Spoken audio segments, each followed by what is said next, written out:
हम नीतीश कुमार में दम है तो हमको कोर्ट में ले चले कि वो मानसिक तौर पर स्वस्थ है। हम कह रहे हैं कि मानसिक तौर पर ये आदमी स्वस्थ नहीं है, गंभीर बीमारी इनको है। और अगर हम गलत बोल रहे हैं तो हमको कोर्ट में ले चलिए, मानहानि कीजिए, हम पर केस कीजिए। नमस्कार, आर्यन खबर पे आपका स्वागत है। मैं हूं दीपक प्रियदर्शी।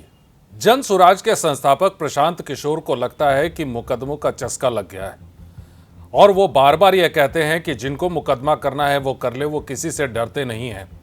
देखिए, कुछ समय पहले उन्होंने अशोक चौधरी पर भी निशाना साधा था, अशोक चौधरी पर भी सवाल खड़े किए थे और अशोक चौधरी की बेटी शांभवी चौधरी पर यह आरोप लगाया था कि अशोक चौधरी ने पैसे से टिकट खरीदकर अपनी बेटी को एमपी बनाया।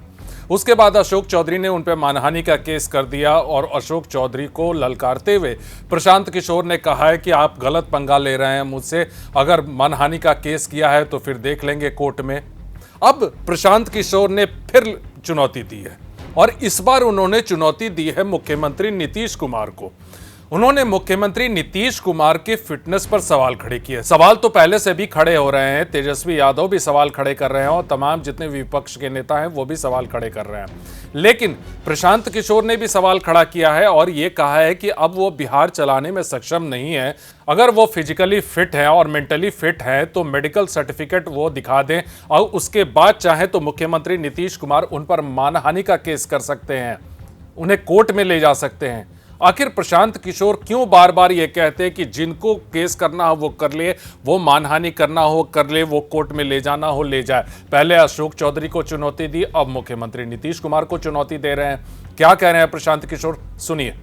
आप असंवेदनशीलता की हालत देखिए कि मुख्यमंत्री ने एक बयान नहीं जारी किया है इस पर। एक निर्भया का मामला हुआ था, पूरा देश हिल गया, पूरा देश हिल गया। उससे भयावह घटना बिहार में हुई है और कोई उस पर संज्ञान लेने वाला नहीं है। पीएमसीएच के सुपरिटेंडेंट को हटा दिए, बस बात हो गई।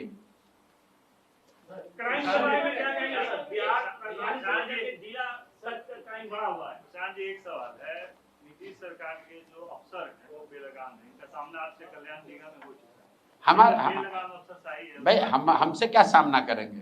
हमारे आपने अगर सामना देखा ही होगा, प्रशांत किशोर उनके अफसर से डरने वाला, नीतीश कुमार से डरने वाले नहीं, तो नीतीश कुमार के अफसर से हम डरेंगे? देखिए, बात यह है कि जब जिस सरकार का मुखिया शारीरिक और मानसिक तौर पर उस पद के लिए फिट नहीं है तो यही होगा। मान लीजिए कि आप सेना में लड़ने गए हैं और आप फिजिकली फिट नहीं हो तो आप लड़ पाएंगे? बिहार के मुख्यमंत्री के तौर पर नीतीश कुमार शारीरिक और मानसिक तौर पर फिट नहीं है उस पद पर रहने के लिए। और ये बात हम डंके की चोट पर कह रहे हैं, कैमरे पर दावा कर रहे हैं कि अगर है दम तो मेडिकल सर्टिफिकेट जारी कर दीजिए। लोग हम कोई किसी पर इल्जाम लगाते हैं तो कहता है कोर्ट में ले जाएंगे। हम नीतीश कुमार में दम है तो हमको कोर्ट में ले चले कि वो मानसिक तौर पर स्वस्थ है। हम कह रहे हैं कि मानसिक तौर पर ये आदमी स्वस्थ नहीं है, गंभीर बीमारी इनको है। और अगर हम गलत बोल रहे हैं तो हमको कोर्ट में ले चलिए, मानहानि कीजिए, हम पर केस कीजिए। नीतीश कुमार गंभीर मानसिक बीमारी से जूझ रहे हैं, वो मुख्यमंत्री पद पर रहने के स्थिति में नहीं है। जिस व्यक्ति को प्रधानमंत्री का नाम भूल जा रहा है, जो व्यक्ति, उसको आप समझ रहे हैं कि वो बिहार की समस्याओं को निपटाएगा। जिस व्यक्ति को अपना नाम भूल जा रहा है, जिस व्यक्ति को यह नहीं पता चल रहा है कि अभी राष्ट्रगान चल रहा है कि कोई कव्वाली गान बज रहा है। आप बताइए, किसी सामान्य परिवार का लड़का, अगर आपका बच्चा टीचर होता है, उसकी फिजिकल फिटनेस जांच होती है, उसका मेडिकल होता है, बिना मेडिकल के, बिना फिजिकल के टेस्ट के आपको नौकरी मिल सकती है। मुख्यमंत्री का फिजिकल फिटनेस कोई नहीं देख रहा है। और हम तो आपको कह रहे हैं, उनका एक मंत्री है, उगाही मंत्री, हमको कल कोर्ट में केस किया है हमारे ये कहने पर कि भाई समाज में चर्चा है कि इसने अपने बेटी का टिकट पैसा देकर खरीदा है। ये कहने पर जाके केस किया है।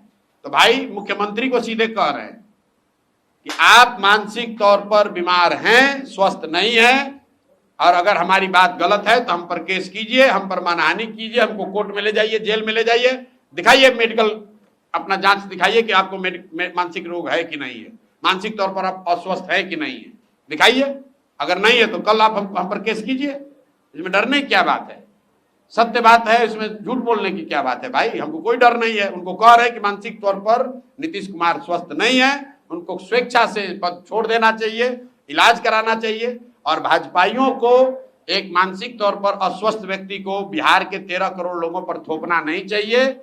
12, 14, 15 सांसदों के लालच में, समर्थन के लालच में इन्होंने बिहार पर एक ऐसे व्यक्ति को मुखिया बनाकर थोपा हुआ है जो मानसिक शारीरिक तौर पर उस पद की गरिमा और उस पद के कर्तव्यों को निभाने में सक्षम नहीं है। बहुत बहुत धन्यवाद भैया। देखिए, मामला तो मुजफ्फरपुर की घटना का है, लेकिन उसी के बहाने जो है वो प्रशांत किशोर मुख्यमंत्री नीतीश कुमार पर निशाना साध रहे हैं और उनके लगातार उनके स्वास्थ्य को लेकर सवाल खड़े कर रहे हैं। हालांकि एनडीए की तरफ से, जेडीयू की तरफ से बार बार ये कहा गया कि कहीं भी मुख्यमंत्री नीतीश कुमार को कोई परेशानी नहीं है, लेकिन इसके बावजूद विपक्ष लगातार ये सवाल खड़ा कर रहा है कि इस तरह की इतनी बड़ी घटना हुई, इतनी विभत्स घटना हुई और इस घटना पर मुख्यमंत्री ने एक स्टेटमेंट तक नहीं दिया, तो इसका मतलब कि वो अचेत अवस्था में है। अब प्रशांत किशोर ने यह चुनौती दी है।